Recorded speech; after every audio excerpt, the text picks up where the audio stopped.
சென்டரில் 4 கீறி எண்ணெய் ஒரு அரை பாகம் ஹீட் ஆகும்போதே நான் இந்த கத்திரிக்காவை எல்லாம் அதில் சேர்க்குறேன்.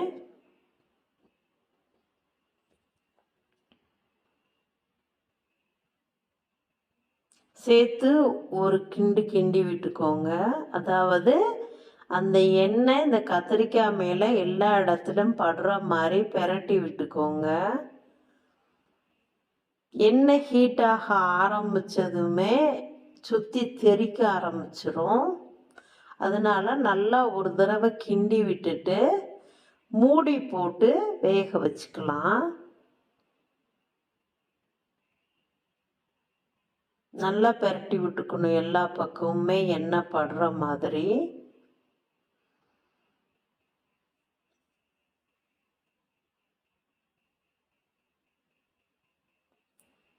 மூடி போட்டுக்கலாம்.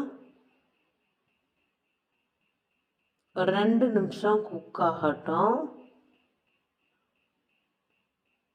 பார்த்தீங்கன்னாலே தெரியும், ஒரு பக்கம் நல்லா குக் ஆயிருச்சு. அதை நம்ம இன்னொரு பக்கம் பெரட்டி விட்டுக்கணும், இல்லாட்டி அடியில் கரிஞ்சு போயிடும்.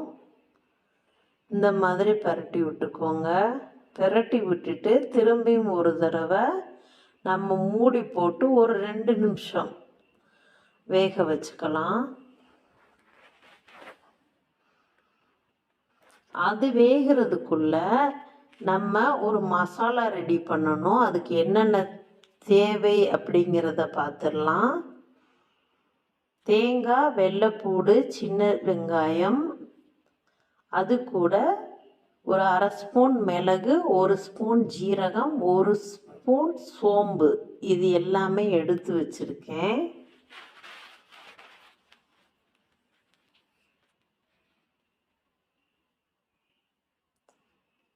ஒரு 75% கத்திரிக்காய் நல்லா வெந்துடுச்சுங்க.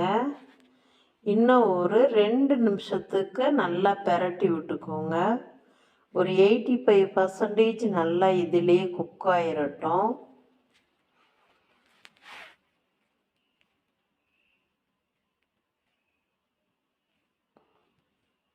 இப்போ நம்ம சொன்ன அளவுக்கு குக் ஆயிருச்சு. இப்போ நம்ம இதை ஒரு தட்டில் எடுத்துக்கலாம்.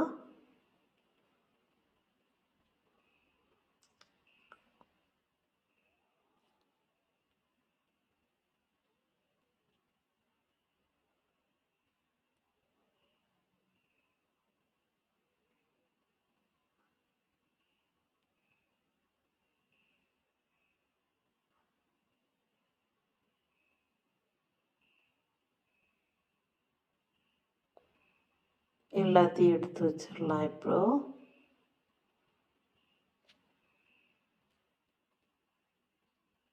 முக்கால் பாகம்தான் இப்போ குக் ஆகிருக்கு. அடுத்து இன்னைக்கு 1/4 பாகம் நம்ம குழம்புல போட்டு தான் வேக வைக்க போகிறோம். இப்போ நம்ம அடுப்பை ஆஃப் பண்ணிடலாம். நம்ம எடுத்து வச்சிருக்க அந்த அரைக்கிற பொருளுக்கு தேவையான அளவு எண்ணெயை ஊற்றி அது எல்லாமே நல்லபடியாக வதக்கி எடுத்துக்கலாம். தேங்காய், சின்ன வெங்காயம், பூண்டு இது எல்லாம் சேர்த்து கொஞ்சம் கலர் சேஞ்ச் ஆகிற அளவுக்கு நல்லா வறுத்து எடுத்துக்கலாம்.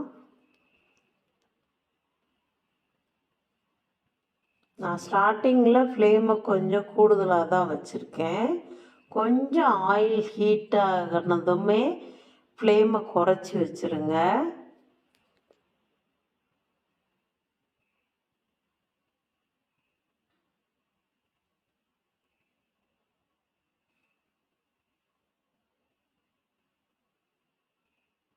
ஃப்ளேமை குறைச்சிட்டோம். இப்போ இது கொஞ்சம் கலர் சேஞ்ச் ஆகி நல்லா வறுத்து கொண்டு வரலாம். இப்போ நம்ம இதில் அரை ஸ்பூன் மிளகு, சோம்பு, ஜீரகம் இது எல்லாத்தையும் சேர்த்து வறுத்து எடுத்துக்க போகிறோம். இதில் நான் இன்னும் 2 தண்டு கருவேப்பிலையும் சேர்த்துக்க போகிறேன்.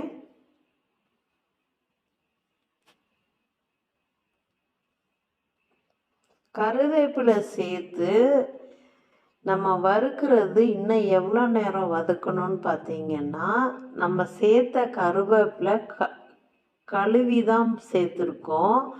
அதோட தண்ணி பட்டோடனே அந்த தண்ணியோட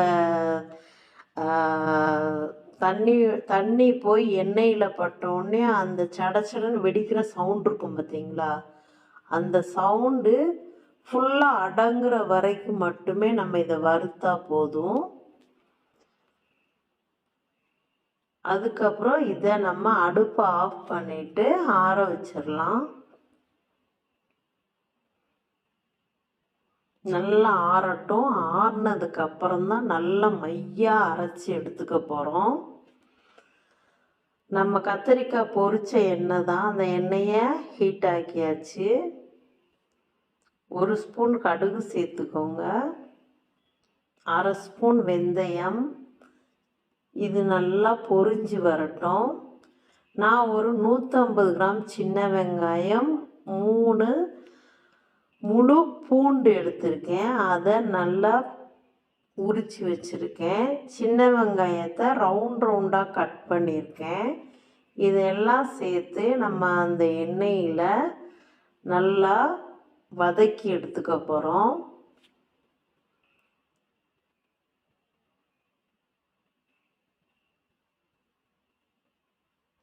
அது வதங்கிறதுக்கு முன்னாடி நான் ஒரு 2 பெரிய தக்காளி எடுத்திருக்கேன். அந்த தக்காளியை மிக்ஸி ஜாரில் சேர்த்து கொஞ்சம் கொஞ்சமாக சேர்த்து நல்லா ஃபைன் பேஸ்ட்டாக அரைச்சி எடுத்துக்க போகிறேன், பியூரியாக.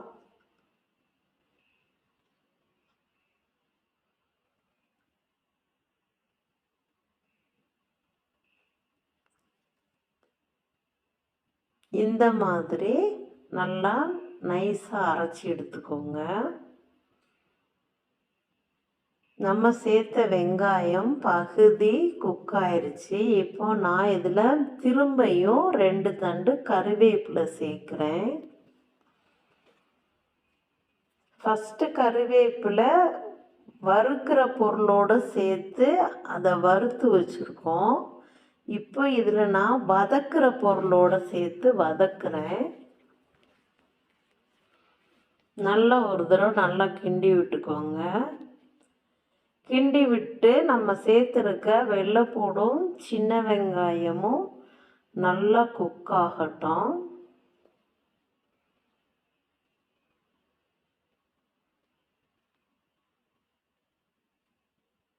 நல்லா குக்காகி அது ரொம்ப ப்ரௌனிஷாக ஆகாமல் ப்ரௌனிஷாக ஆகிறதுக்கு முன்னாடி உள்ள அந்த கலர் ஸ்டேஜிலேயே நம்ம அரைச்சி வச்சுருக்க தக்காளி விழுதை இதோடு சேர்க்க போகிறோம். அதுக்கு முன்னாடி இதை நல்லா கிண்டி விட்டுக்கலாம்.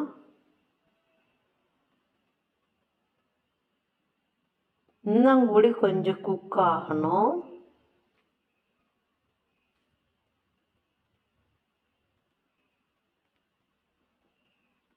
இப்போ அந்த தக்காளி விழுதை சேர்த்துக்கலாம்.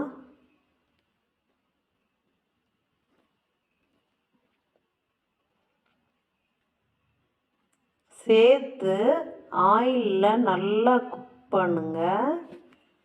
இப்போ இருக்கிற கலரையும் பார்த்துக்கோங்க.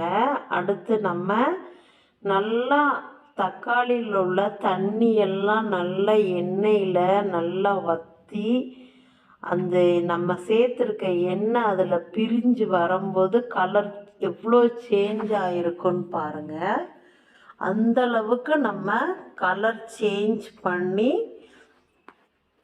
நம்ம சேர்த்துருக்க ஆயில் எல்லாமே பிரிஞ்சு வர்ற அளவுக்கு நம்ம இப்போ குக் பண்ணணும். கொஞ்சம் டைம் எடுக்கும். இப்போ அதில் உள்ள தண்ணி எல்லாமே கொஞ்சம் கொஞ்சமாக வற்ற ஆரம்பிச்சிருக்கு. இடையில இப்படி கிண்டி விட்டுக்கோங்க, இல்லாட்டி நம்ம ஃப்ளேமை கொஞ்சம் கூட்டி வச்சுருக்கிறதுனால பிடிக்க ஆரம்பிச்சிரும். இதுக்கப்புறம் நம்ம ஃப்ளேமை ரொம்ப குறைச்சிடணும். ஹை ஃப்ளேமில் வைக்கக்கூடாது. ஃபஸ்ட் இருந்ததுக்கு இப்போ எவ்வளவுக்கு தண்ணி வற்றி எண்ணெய் மிதக்க ஆரம்பிச்சிருக்கு பார்த்துக்கோங்க. இன்னுமே தக்காளியில் உள்ள தண்ணி எல்லாமே வற்றணும்.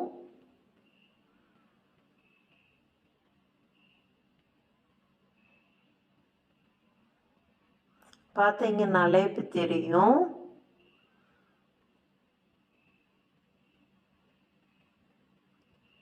ஃப்ளேமு மொத்தமும் குறைச்சிருங்க. இப்போ அதில் தேவையான மஞ்சள் பொடி சேர்க்குறேன். இந்த ஸ்டேஜுக்கு வந்ததுக்கு அப்புறம் தான் இதில் தேவையான மசாலாவெல்லாம் நம்ம 1 பை 1 ஆட் பண்ணணும். 1 ஸ்பூன் மல்லிப்பொடி, இதையும் சேர்த்து ஒரு கிண்டு கிண்டி விட்டுக்கோங்க. நல்லா மிக்ஸ் ஆகட்டும். காரத்துக்கு தகுந்த மாதிரி நான் ஒரு முழு ஸ்பூன் அளவுக்கு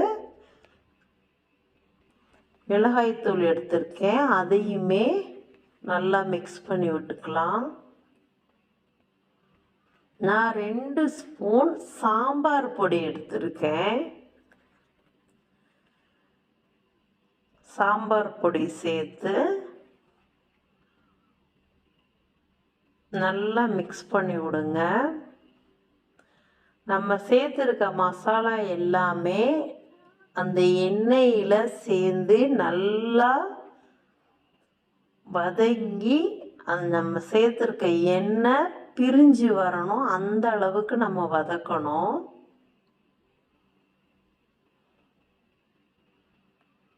ஃப்ளேமை குறைச்சி வச்சுக்கோங்க. இடைக்கிடைக்கு கிண்டி விட்டுக்கோங்க, இல்லாட்டி அடியில் பிடிக்க ஆரம்பிச்சிரும். பிடிச்சிச்சின்னா மசாலாவோட டேஸ்ட்டே மாறி போயிடும். எண்ணெய் பிரிஞ்சு வர ஆரம்பிச்சிருச்சு பாருங்க.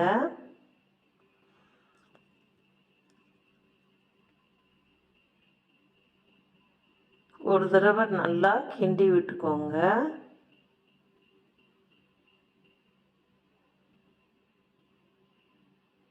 நல்லா எண்ணெய் பிரிஞ்சு வந்துருச்சு. இப்போ நம்ம அரைச்சி வச்சுருக்கோம் பார்த்தீங்களா, வறுத்து அரைச்சி வச்சுருக்க அந்த பொருள் எல்லாத்தையும் சேர்த்து நல்லா ஃபைன் பேஸ்ட்டாக அரைச்சி எடுத்து வச்சுருக்கோம். அந்த பேஸ்ட் இதோட சேர்த்துக்கலாம். சேர்த்து நல்லா மிக்ஸ் பண்ணி விட்டுக்கோங்க. ட்ரையாக இப்படியே நமக்கு குக் பண்ண முடியாது. அதனால நம்ம அரைச்சி எடுத்த அந்த மிக்ஸி ஜாரில் ஒரு 1/2 டம்ளர் தண்ணி சேர்த்து அதை கழுகி அதை இதோட சேர்த்து நல்லா மிக்ஸ் பண்ணிக்கலாம்.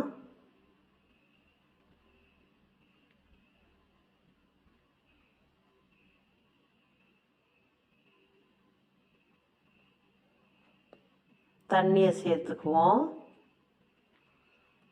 தண்ணி சேர்த்து நல்லா மிக்ஸ் பண்ணி விட்டுக்கோங்க.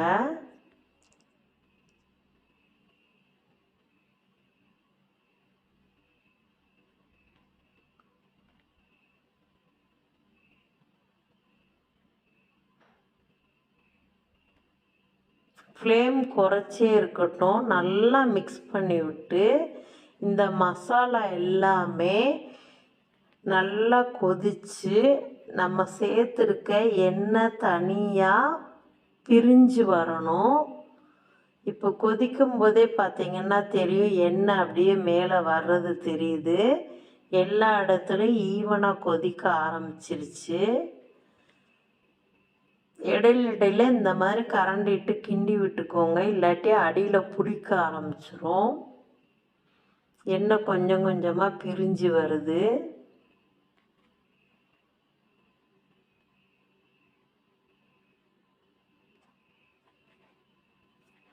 நல்லா எண்ணெய் பிரிஞ்சு வந்துருச்சுங்க.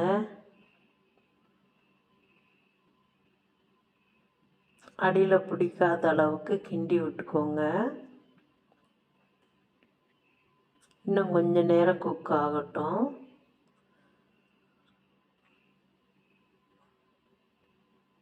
இந்த மாதிரி இடையில கொஞ்ச நேரம் கிண்டாமல் விட்டீங்கன்னா இப்படி அடியில் பிடிக்கிற மாதிரி பிடிக்க ஆரம்பிச்சிரும். அதனால் நல்லா கிண்டி விட்டுக்கோங்க. இப்போ நம்ம குழம்பு எந்த அளவுக்கு தேவையோ அந்த அளவுக்கான தண்ணி ஊற்றி மிக்ஸ் பண்ணி நம்ம நல்லா கொதிக்க விட போகிறோம். குழம்ப மிக்ஸ் பண்ணி விட்டுட்டு கொதிக்கிற வரைக்கும் நம்ம மூடி போட்டு கொதிக்க விட போகிறோம்.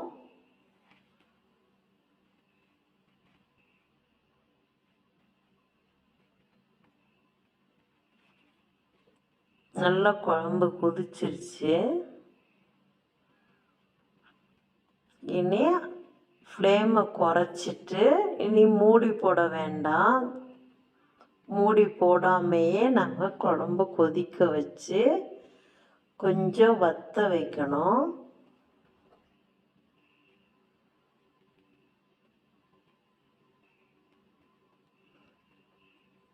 அது வத்துறதுக்குள்ள நம்ம கொஞ்சமாக புளி எடுத்து ஊற வச்சுருக்கோம். அந்த புளி கொஞ்சம் நேரம் ஊறட்டும். நல்லா குழம்பு கொதித்து நம்ம சேர்த்த எண்ணெய் எல்லாமே மேலே வந்துருச்சு.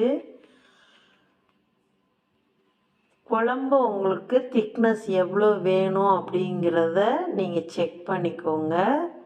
தண்ணியாக இருக்கிற மாதிரி ஃபீல் ஆச்சுன்னா இன்னும் கொஞ்சம் நேரம் கூட கொதிக்க விடுங்க. இப்போ பார்த்தாலே தெரியும் ஃபஸ்ட் இருந்ததுக்கு இப்போ எவ்வளோ திக்னஸாக வந்திருக்குன்னு. எங்களுக்கு இந்த திக்னஸ் போதும் அப்படிங்கிறதுனால நானே ஒரு கிண்டி விட்டுட்டு நம்ம எண்ணெயில் பொரிச்சு எடுத்து வச்சுருக்க கத்திரிக்காவை ஒன்று ஒன்றா இதில் நான் சேர்த்துக்க போகிறேன்.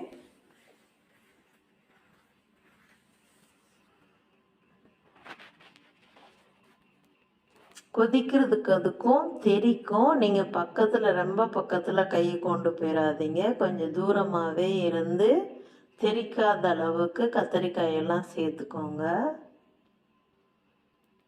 கத்திரிக்காயெல்லாம் சேர்த்துட்டு ஒரு தடவை மிக்ஸ் பண்ணி விட்டுக்கலாம்.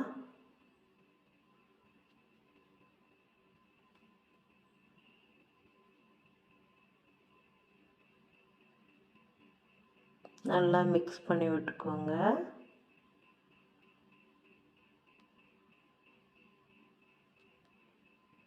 நல்லா கொதி வந்துருச்சு. இப்போ லைட்டாக மூடி வச்சுக்கலாம். ஒரு 2 நிமிஷத்துக்கு மூடி வச்சு வேக வைக்கலாம். ஏன்னா நம்ம கத்திரிக்காய் ஒரு 85% தான் நம்ம ஆயிலில் வேக வச்சுருந்தோம். 15% இதில் தான் வெந்தாகணும். அந்த 15% வெந்ததுக்கப்புறம் நம்ம ஊற வச்ச புளியை கரைச்சி எவ்வளவு புளிப்பு தேவையோ அந்த அளவுக்கு மட்டும் ஆட் பண்ணிக்கோங்க. புளி சேர்த்து இப்போ ஒரு 5 நிமிஷம் இது நல்லா கொதிக்கணும்.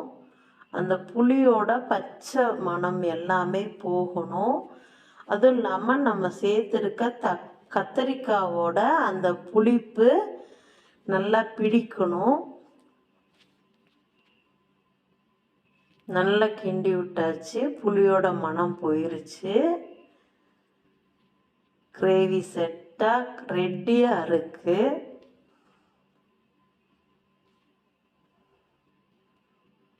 இப்போ நம்ம அடுப்பு ஆஃப் பண்ணிடலாம்.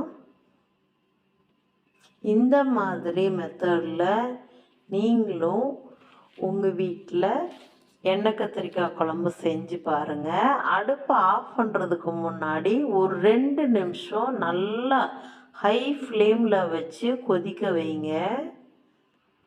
இதே மெத்தடில் நீங்களும் செஞ்சு பாருங்கள். உங்களுக்கு இந்த டேஸ்ட் ரொம்ப பிடிக்கும். நம்மளோட சேனல் உங்களுக்கு ரொம்ப பிடிச்சிருந்துச்சுன்னா நம்மளோட சேனலை லைக் பண்ணுங்கள், ஷேர் பண்ணுங்கள், மறக்காமல் சப்ஸ்கிரைப் பண்ணுங்கள்.